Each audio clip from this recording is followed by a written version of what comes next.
So this is the differ that's by now very familiar.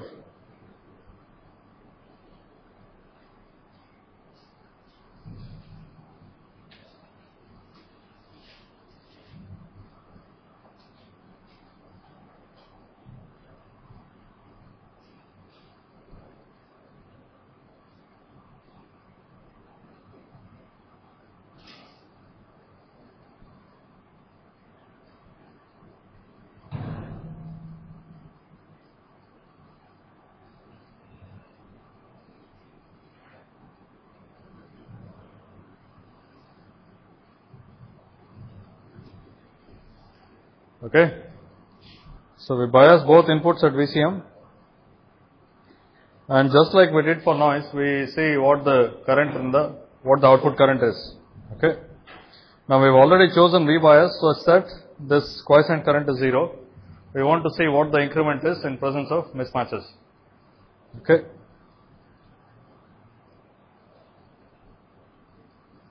So each MOSFET has two types of mismatch, the current factor mismatch and the threshold voltage mismatch. So we see the effect of each one from each MOSFET.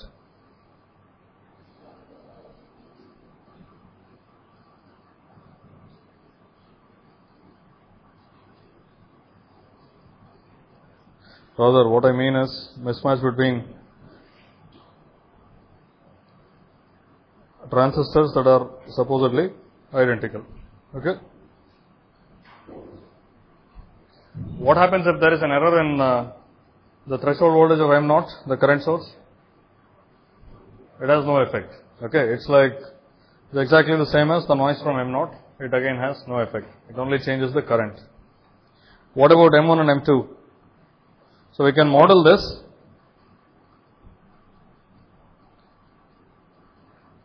by having a single source in series with the input or two sources in series with each of the inputs.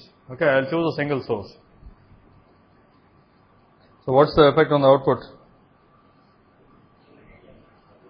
GM times delta VT, that's the output current. GM1 times delta VT. What about current factor mismatch in M1, M2? How will I model this? An additional current source across one of them. Okay. So for convenience, I'll obviously choose the right side.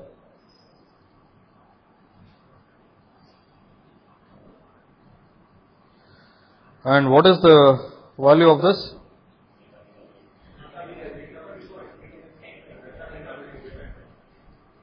What is it?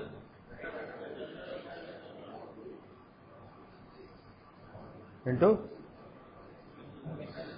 In the quiescent condition, I0 is supposed to be flowing through it. So the mismatch current is, I0 is flowing through the tail. So each transistor has a current of I0 by 2. So the error current source is delta beta by beta times I0 by 2. Okay.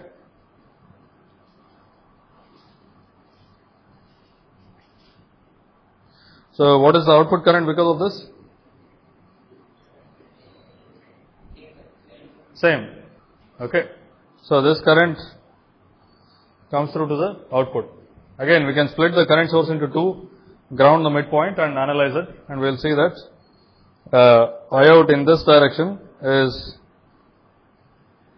minus delta beta by beta times I0 by 2. If I choose downward direction here, then this will be minus. Okay.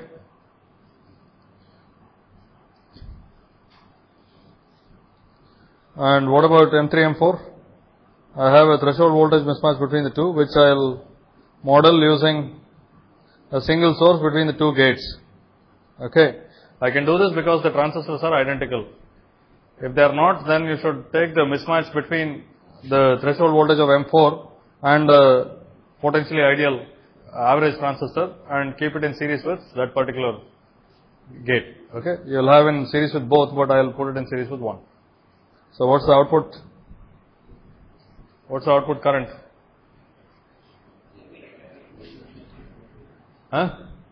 it's the GM4 or GM3 times delta VT. Okay.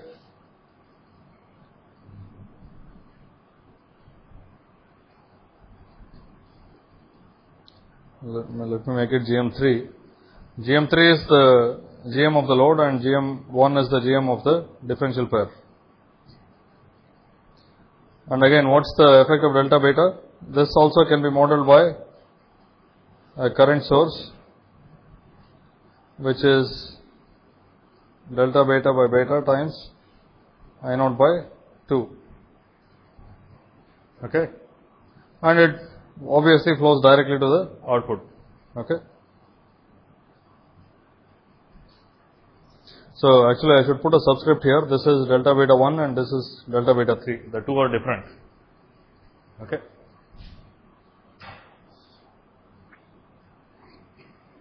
So the total current at the output because of random mismatch is the sum of all of these. And what we are interested in is the variance of this. Okay. It's again a random quantity. So if I think of this as the offset current, the square of that is, and by the way, this also needs a subscript because the VT mismatch also depends on the size. So it's different for different transistors. Okay.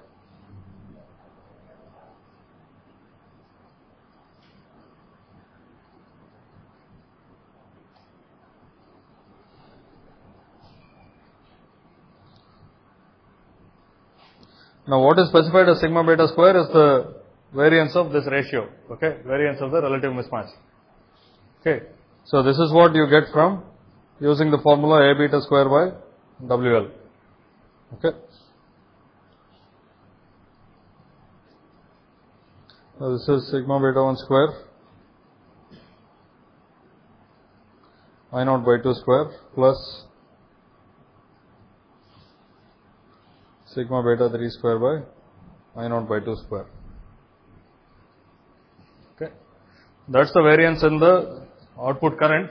And just like noise, it's very common to specify it as an input referred quantity, not at the output. You can do it, but it's usually more convenient, especially for high gain systems, to do it at the input. Okay. Why is that? Why would you want to refer it to the input and not the output? Huh? Yeah, that is one thing.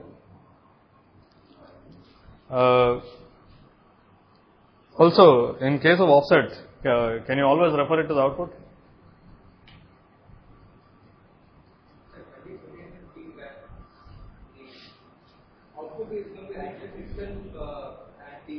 No, that's correct. Just for specifying the output offset.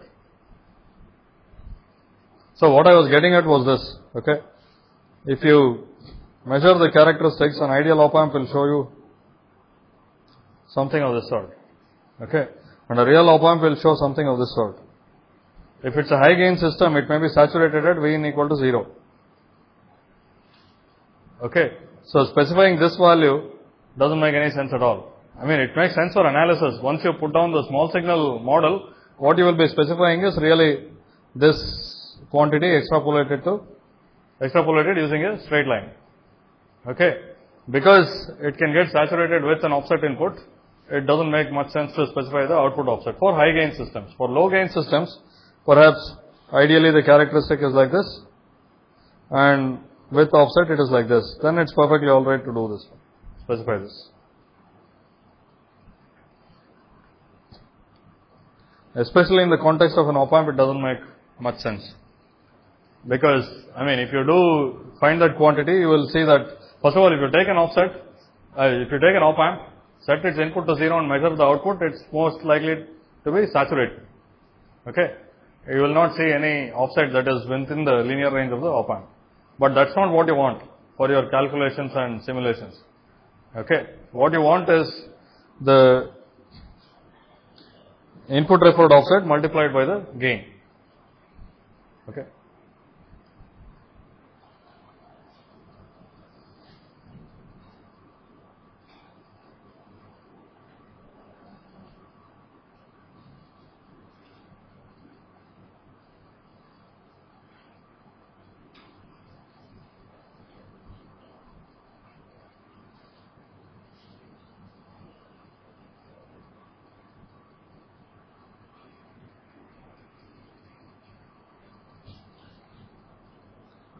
And what is the input referred offset?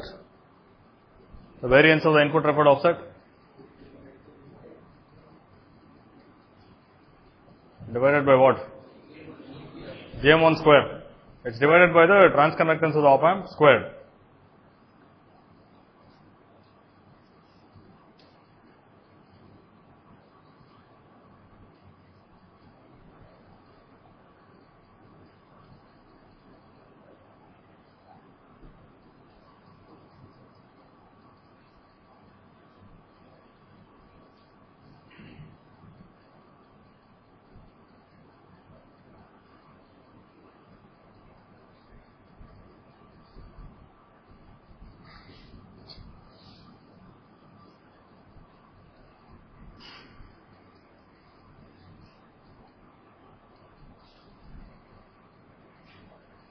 Okay. So first of all, just like noise, you get the offset of the input pair contribute directly to the input referred offset. Okay, that is this one. And this is the offset of the offset due to the load referred to the input. And that gets divided by, or that gets multiplied by the ratio GM3 by GM1 squared. Okay, again, exactly like noise. So if you want to reduce the contribution here, you can try and reduce GM3. Okay. What is this quantity? I0 by 2 GM1? What is it? Overdrive. Okay. So I0 by 2 GM1 is, it's carrying a current I0 by 2 and it has a transconductance of GM1. So I0 by 2 divided by GM1 is nothing but 2 times VD sat1. Okay. So this is the current flowing through the transistor. This is GM1. So you will get 2 times VD sat1.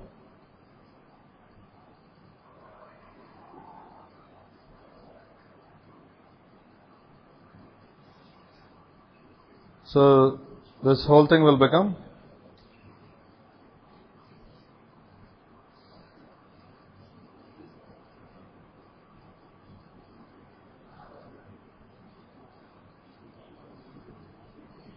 okay. It's the relative mismatch in the current factor multiplied by the overdrive. That gives you the input referred offset voltage because of current factor mismatch. And what is this?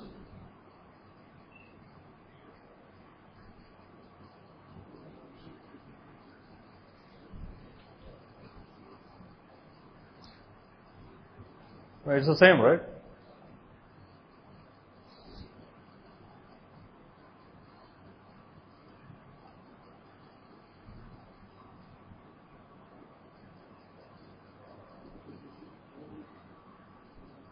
So we can write this as sigma VT1 square plus sigma VT3 square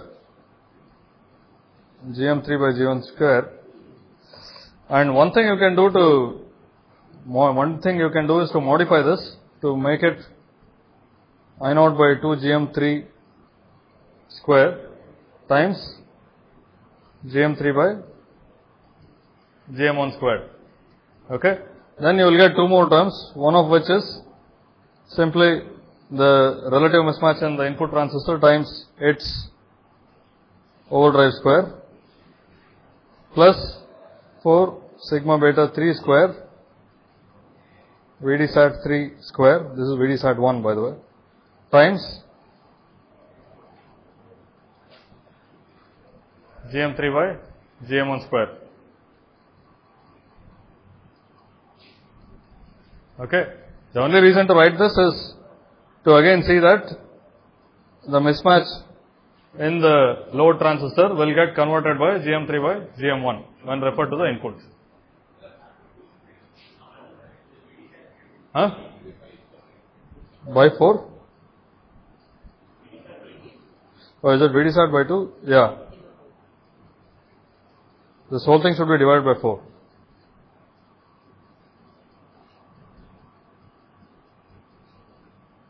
Sorry. So GM1 is 2 times I0 by 2 by VD sat 1. Okay.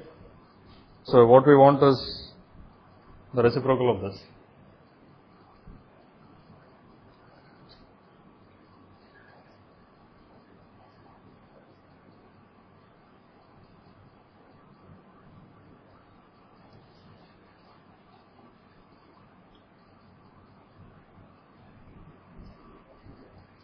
Okay. So again, the result is very similar to what you get for noise. The mismatch due to the input transistor appears directly in the input referred offset, and the mismatch due to load transistor gets converted by this ratio GM3 by GM1 squared. Okay. So typically it's also true that the variance in Vt matters more than the variance in beta, but that's not always true. Okay. It is true in many cases, but not universally. So you still have to calculate it and see.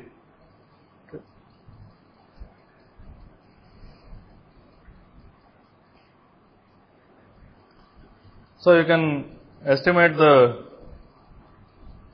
input referred offset sigma by knowing the sigma square of each of these quantities, which in turn can be calculated by that constant divided by WL. Okay. So for instance, sigma Vt1 square is AVT by W1L1 and so on. Okay. So from that you will be able to figure out how to reduce the offset. So the bottom line is, first of all, the offset of the input transistors appears directly in the expression. So you have to increase the area of input transistors if you want to reduce the offset. Okay. That you always find. If you want to make a precision circuit, you will end up having large devices because you want to have small offset. Is it okay? Huh? Okay.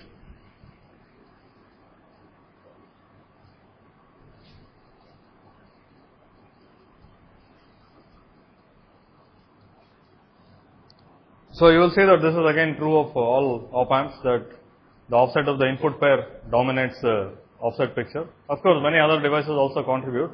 So if you have a lot of other devices contributing, then obviously it's not as good a topology as something in which only the input devices contribute. Okay, in that case you can optimize only the input devices and the rest can be anything. Okay, you can optimize them for other parameters, not for offset. So with this, and all you need to calculate the offset is the DC equivalent circuit, incremental equivalent circuit of the whatever circuit you are dealing with, and then how to calculate the offsets of individual transistors. Once you know that, you should be able to calculate the offset for any topology. Okay. And in fact, all of them will turn out to have similar forms. That is, you will get some offset because of input transistors and something else because of the load and the following stages. Okay. Any questions?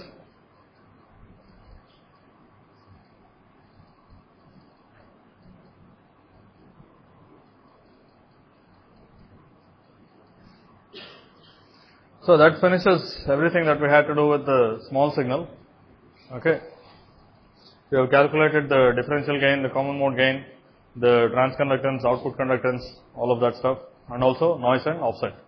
Okay. And we also calculated the frequency response of the amplifier and found that it has one pole and one zero in addition to the dominant pole. Okay. So what we need to finish the picture, let's say you design an op amp, what you want to give is a data sheet to go with that op amp, right? You should figure out, first of all, if you are designing an op amp and giving it to somebody else, you will need to provide the data sheet as to which parameters what. Okay? Or if you are given a set of specifications, you need to be able to design the op amp starting from that. So what is missing? Huh? Slew rate. Then what else? Huh? PSRR, okay. Yeah, that is missing, but we'll probably not do that. What else? Huh? Settling time of what? No, we have evaluated the frequency response. Settling time is relevant after you put it in feedback. So once you know the unity gain frequency here, you should be able to estimate the settling time also. What is something that's very basic that's missing here? Load current, just the swing, right? The signal swing has, isn't it? So load current in a way is absorbed into the slew rate. Okay. So we also need to know what is the range of input common mode and the range of output signal.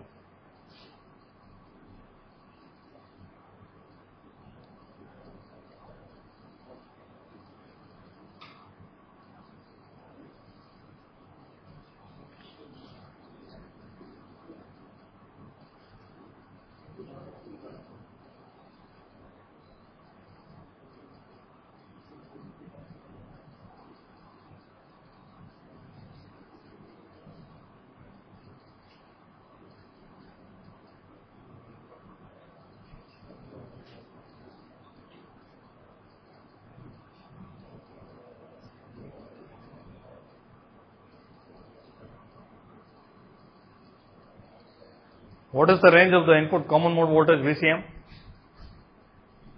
What happens if you make it very small? The current source will go into triode region because this voltage follows VCM. Okay.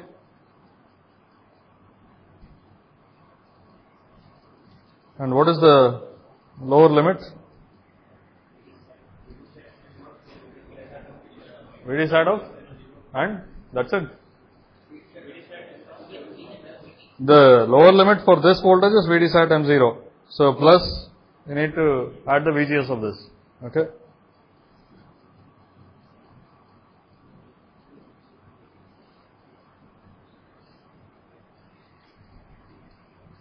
Okay.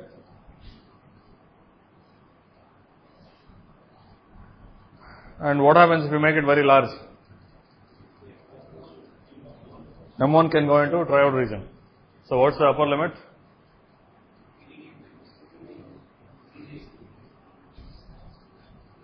What is this voltage? VDD minus VGS3. And this can go VT above that. Okay. VGS3 is nothing but VT3 plus VD sat 3. And this can go above that by VT1. Now VT1 and VT3 can be different. One is an NMOS transistor, the other is a PMOS transistor. Okay.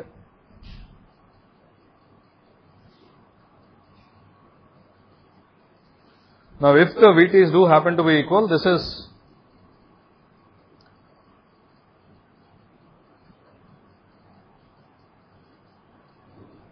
the upper limit is VDD minus VD sat 3. Okay.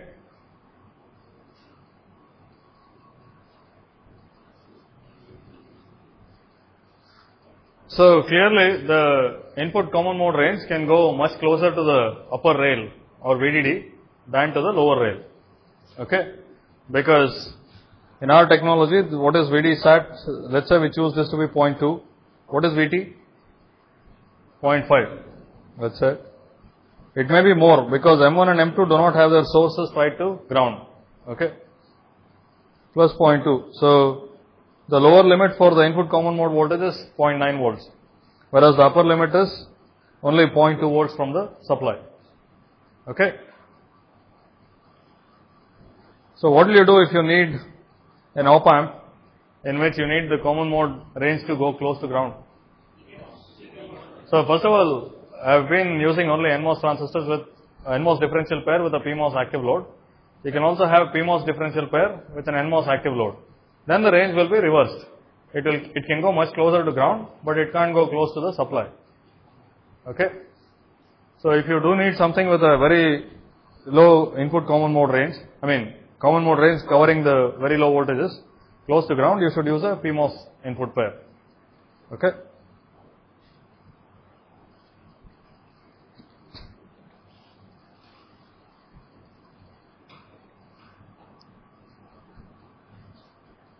And what is the range of the output?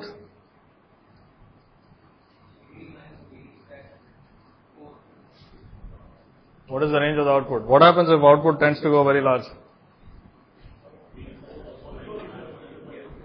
M4 will go into triode region. And if it becomes very small, M2 will go into triode region. Okay. So what is the lower limit on V out?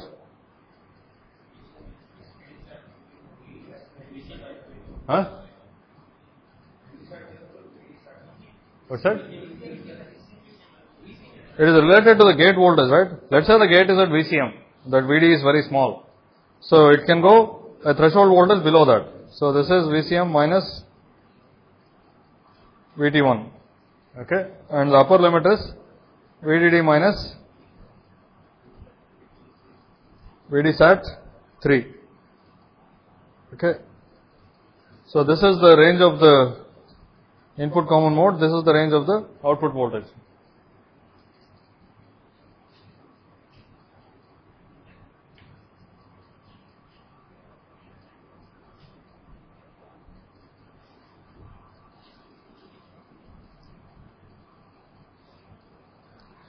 Now, one thing you can notice is that the output range is dependent on the input common mode.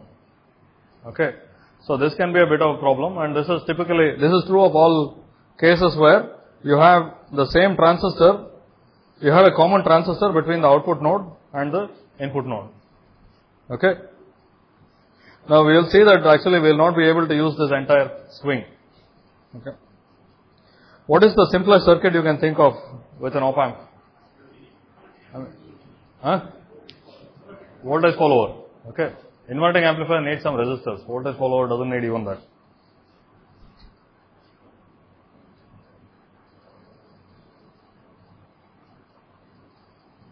So I want to make a voltage follower with R op amp. So what will I do? So where will I connect the output? Huh? Which side? I mean, which side is the plus input, which side is the minus input? This is minus, this is plus. Okay. So to make a voltage follower, I need to do this.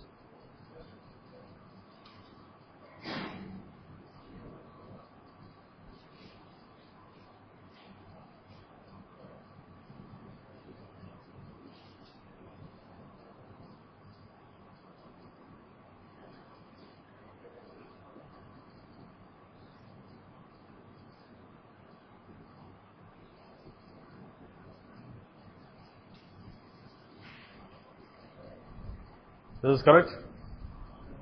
Huh? Common mode will be what? Huh? So will this work as a voltage follower or no? No. Why not?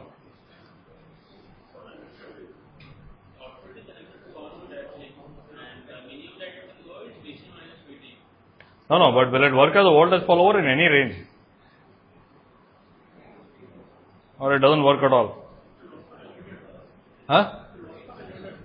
Yeah, it will work for a limited range. Who thinks it doesn't work at all? No, it will work. But okay, the range we have to evaluate. Because previously we evaluated the range with this being a different voltage than this one. Okay, now that's not possible obviously because the terminals are tied together. So M3 and M4 form a current mirror. Okay. So this voltage, this current has to be equal to this current in steady state. Right? I mean, I'm still assuming that all transistors are in saturation. So the same current has to flow through M1 and M2. Okay. Which means that they have the same VGS, neglecting channel length modulation. So this is common, so this voltage has to be exactly equal to this one. It is a voltage follower. There is nothing wrong with it except that the range of output voltage we get is smaller than what we discussed earlier.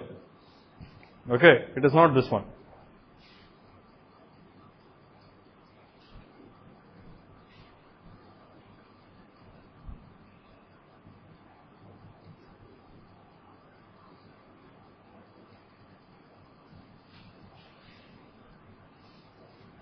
So what is the output range? Same as that? No, but what is it? Meaning, when I say what is the range, I mean that I want to keep all transistors in saturation region. Okay? So that I get a high gain. What is the upper limit on V out?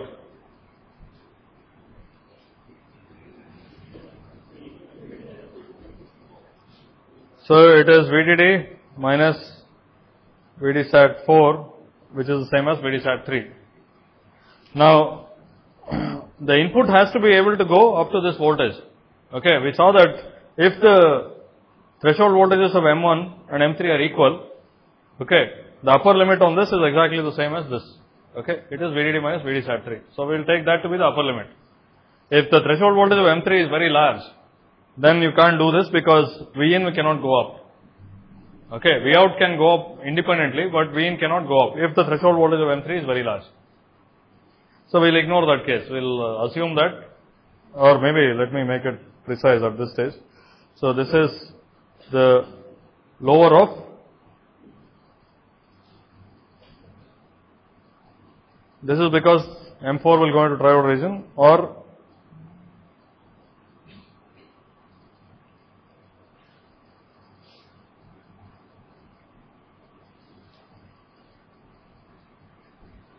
okay, it's the worst of the two cases.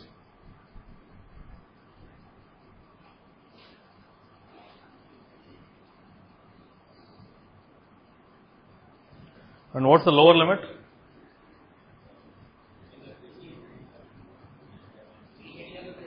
What is VCM here?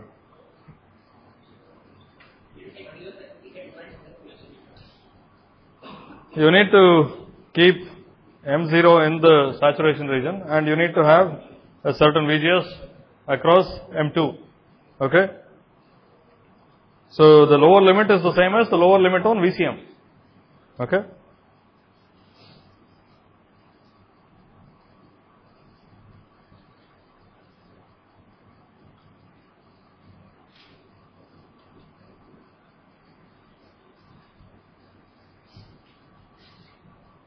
So when you do connect it up as a voltage follower, there is an additional constraint. So this can happen frequently because for the open loop system, you evaluate the constraints assuming that VCM is independent. I mean, you set VCM and you evaluate everything in terms of VCM. But you want to use this in a feedback circuit. So it is very much possible that VCM is dependent on the output, okay, when you connect it up as a feedback circuit. So in that case, you will have things coupled and you may have to reevaluate the ranges. Now this is not always true. In particular, if you have multiple stages to the output, the input stage is isolated from the output node. So in that case, the output constraint is more or less independent of the input constraint. Okay, but if you have a case like this where the input differential pair has a node which is also the output node, you will have a coupled constraint. This is okay? Anyway, this is how you make a voltage follower, and this is perfectly alright. So in steady state, each branch, this and this has to be carrying I naught by 2. So which means that the input voltage has to be equal to the output voltage. If you neglect channel length modulation. Is this okay?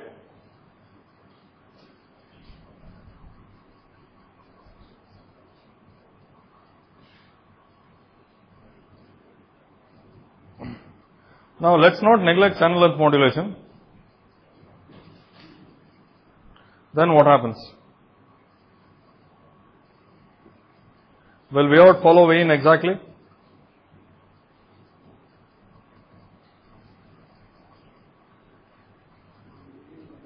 Or will there be an error?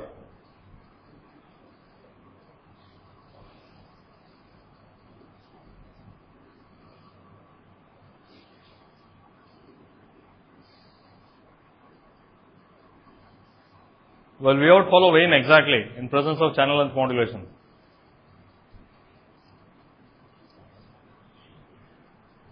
Where is there some value of V in for which V in exactly equals V out? What is that?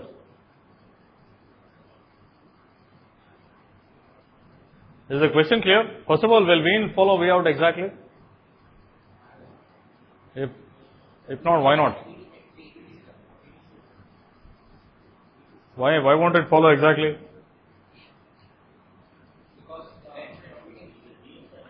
So the voltages on the two sides is V1 and V2 are not necessarily the same, clearly. Okay. So, M1 and M2, if V in exactly equals V out, that means that they have exactly the same voltages, okay, same VGS across them, right. So, but V1 will be different from V2, okay. So, they have to carry different currents. And if you evaluate the same constraint from the PMOS side, you will get inconsistency, okay. So, there has to be some difference. So, but is there some particular value of V in for which the output exactly equals the input? VDD minus VD sat 3. Why?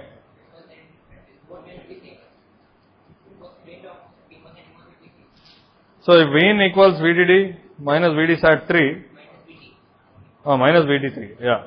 So, essentially, see, what we said was, in absence of any mismatch, what will be the output voltage? If you bias the inputs at some common mode voltage, you bias both sides at the same voltage, what will be the output voltage? It is the same as this voltage, okay, because of symmetry. This we discussed the other day. So, if the input differential is 0, that is the output voltage. Okay. So, for the input differential to be 0, in a unity gain, in a voltage follower, the output voltage has to be equal to that voltage. Is this okay?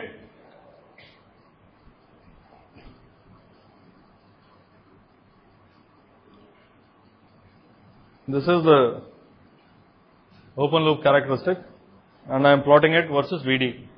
Okay. For VD equal to 0, the voltage was VDD minus VT3 minus VD sat 3, which is basically the voltage at this point. Okay. And as I increase VD, it will go up and at some point it will saturate. And as I decrease VD, it will go down and at some point it will saturate. Okay. So, if you choose this to be the output bias point, your input referred offset is 0. Here I am not talking about random offset. Now, you can choose the bias to be anything you want, right? You can treat any DC level as the bias and the increment over that as the signal. So, when I connect it up as a voltage follower,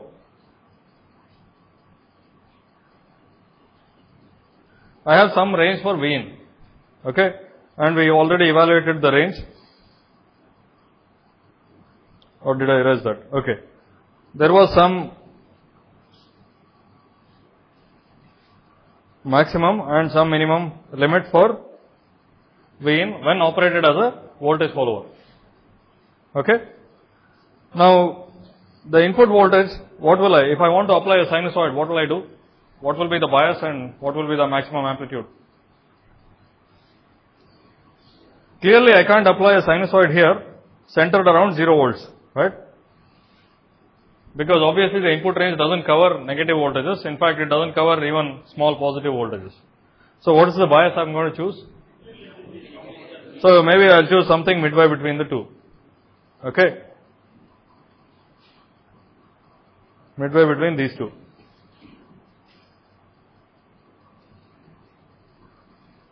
So, in general, I can choose anything I want, okay. Usually, the goal is to maximize the signal range, but sometimes if signal range is not an issue, if you are dealing with very small signals, then you choose it based on convenience, some other thing. So, I will choose it to be some V bias, plus maybe I apply some signal to it, okay.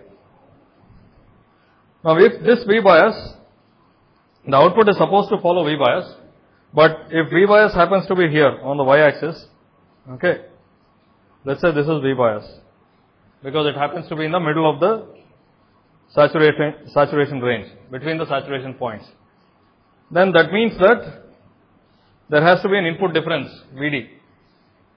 Is it okay? So, the output will be close to V bias, but not exactly V bias. Is this concept clear? So, this is known as systematic offset. A systematic offset is something that comes about in absence of mismatch. This is, I am talking about a perfectly symmetric circuit, but there is some offset between the input and output. Okay. I bias it. How do I measure the offset? I bias it at V bias and I measure the output, see its deviation from V bias. That is the offset. Now, if the deviation happens to be 0, then we have a 0 offset amplifier. But we know that it can't be 0. It will be 0 only if we choose V bias to be this value. Okay, so this thing is known as systematic offset. So if you operate it in absence of any mismatches, the output will tend to go to some particular value. Now, if you choose any bias voltage different from that, you will have a systematic offset. Now, sometimes you have to accept it, because clearly if you use it as a voltage follower, then maximizing the swing is more important than trying to get a small offset. Okay. So that may be important. In that case, you choose it to be this one and understand that there will be a systematic offset.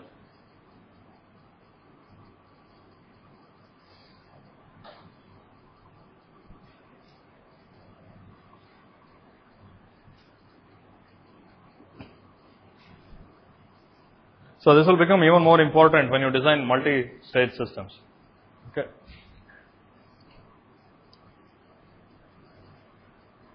So the input referred offset consists of random offset, which you can't do anything about beyond the design. Once you size it, you will have some random offset, and it is different for each instance of the device.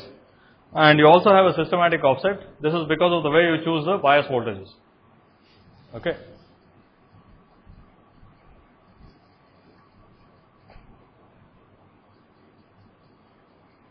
Is this clear?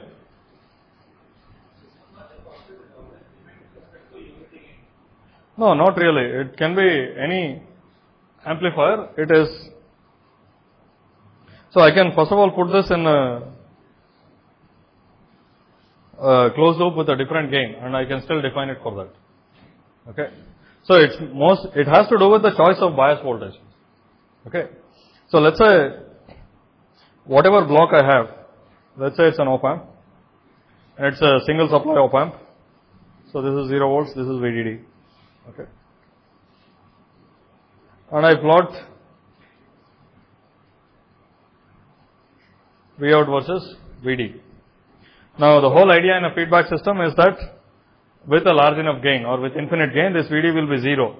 So essentially I apply some combination of input and output to VD. Okay. So that negative feedback exists and the difference becomes 0. So now if I do plot V out versus VD, it may look like this. It will saturate somewhere. Okay. Now there is some saturation limit, the upper and lower. And there is also some point, some output for VD equal to 0 in absence of all mismatches. So regardless of what kind of circuit you make, if you choose the output, quiescent output to be anything other than this, okay, you will have systematic offset.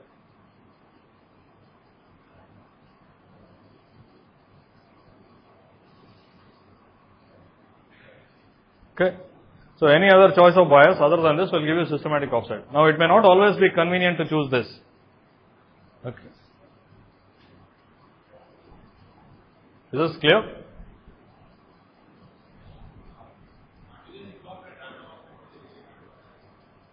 Incorporate meaning?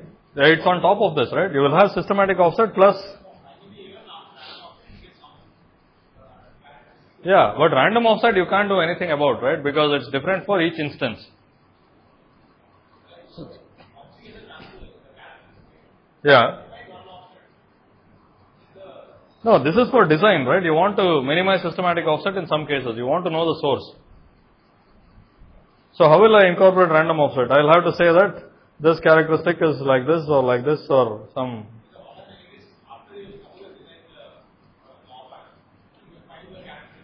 Yeah. Yeah.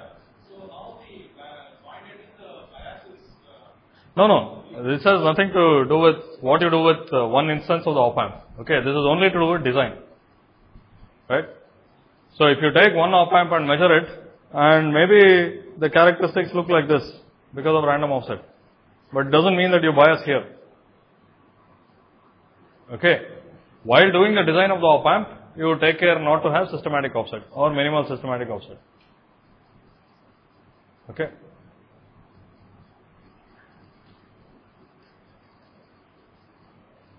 So, the best case obviously is, let's say you have some range from max to min of the op amp. Now, if for Vd equal to 0, the output voltage was in the middle of this range, that would be best. Okay, that's what you try to do for a general purpose op amp.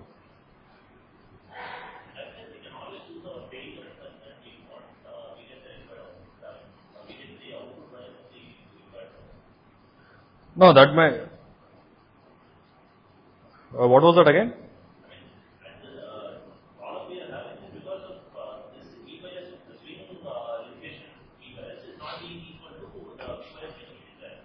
Yeah.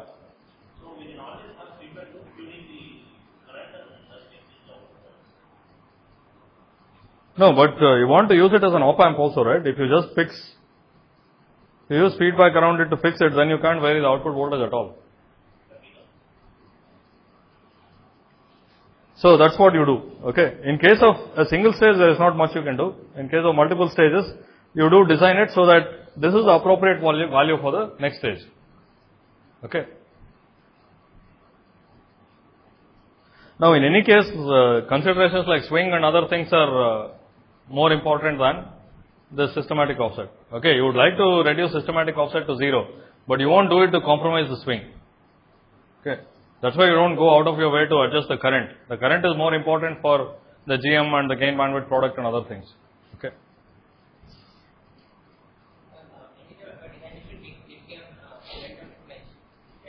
Yeah. No, the problem is the effective offset will be larger. Okay. So let's say you take a case with no offset. I mean, no systematic offset, and you take a million instances of these and measure you make a voltage follower, okay, you apply 0 volts around some bias, okay, 0 volts and measure the output. What will the output be? It will be the average will be 0, but in each case what you will measure will be the offset of each op amp, okay. So the distribution will be like this. With systematic offset, the distribution will be like this. That's what you would try to avoid. Okay, the total error is larger in this case. That's all.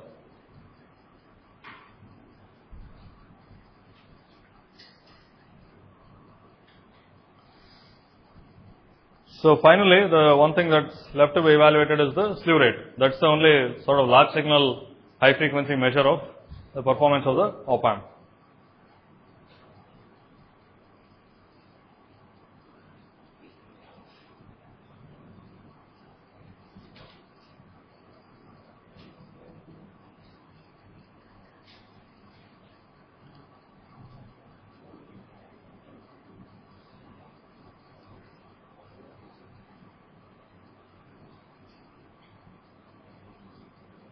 We have some load capacitance CL.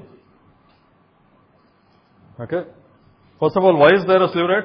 What is slew rate? What is the slew rate of the op amp? What is the definition of slew rate of the op amp?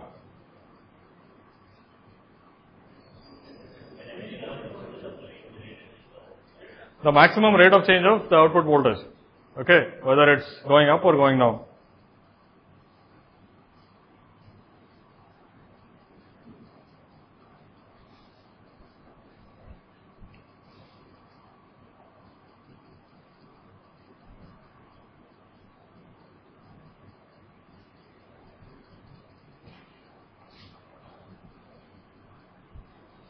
Now this, there are two slew rates, one for rising voltages, the other for falling voltages, and the two can be different in general.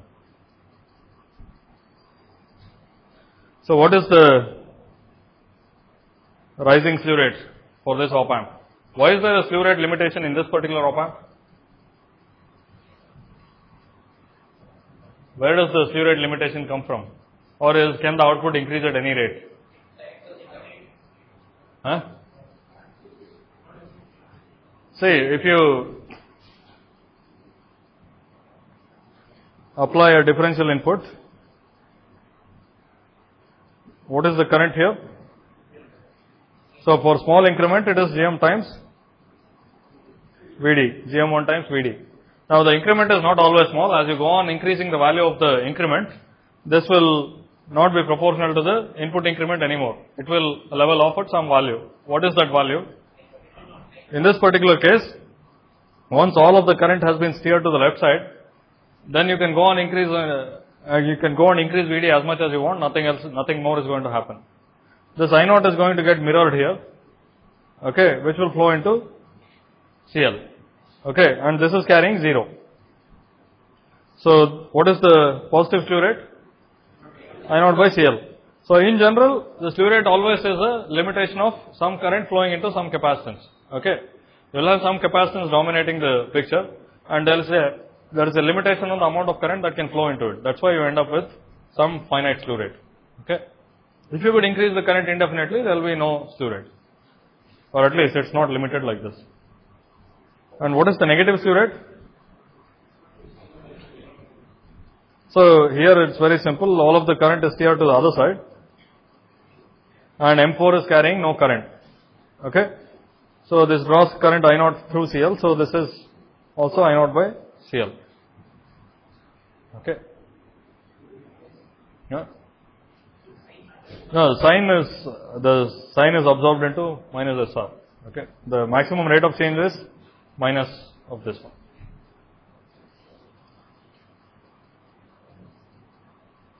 So in this case, they happen to be equal because you have a tail current source. It gets steered either into the capacitor or out of the capacitor. Okay.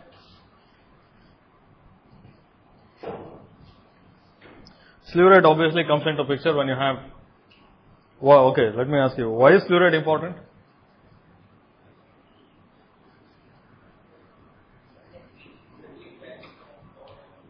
Settling time. Yeah, why is it relevant to the settling time? Suppose there is a large change in the input. The input is changing and we want the other part to settle very low. Basically, it's limited by the large. Yeah. So, let's again consider a voltage follower and let's make it with R op amp. Okay. So, it will have a certain load capacitance CL. And I apply an input. So, obviously bias plus some input voltage, and the input voltage is a step of some value Vp. This is Vin of T.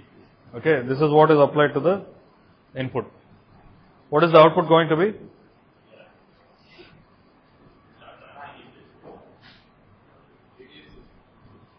What is the output going to be? For a very small Vp, what's the output going to be?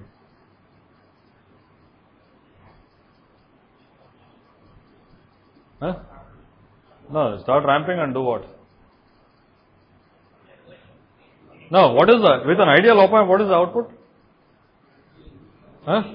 Vin. It's a voltage follower. It's supposed to follow Vin. What does it do with a real op amp? Huh? It should rise as the first order exponential. Okay? So you should get something like this. The output is Vp times 1 minus e to the minus t by, no, what is the argument of the exponential? What is R naught? What is the? Huh? I naught T by CL. No. Now forget that we discussed slew rate 5 minutes back. Think back before that. Huh? Unity gain frequency.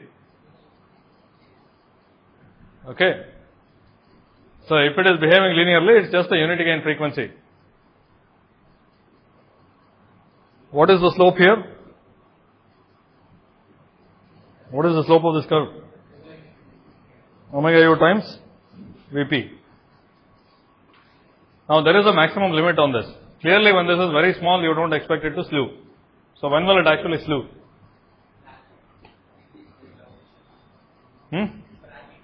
For large Vp. So what is the value of Vp at which it will start slewing?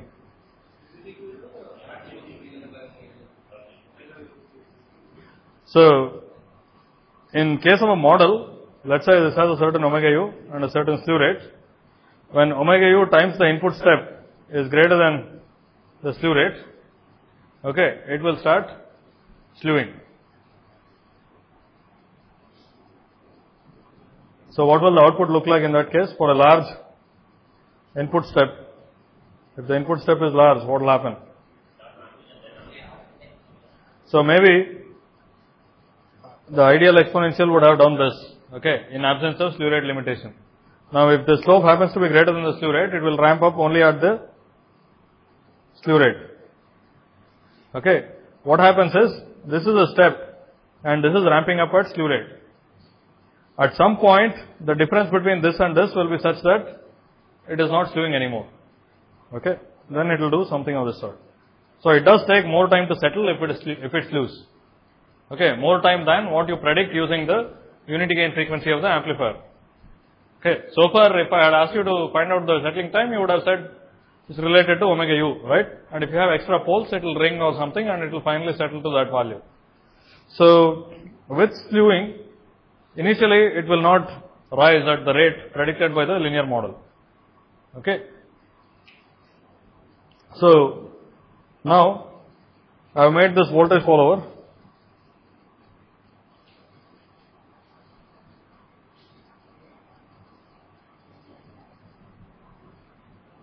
This is just a bias. The input is a step.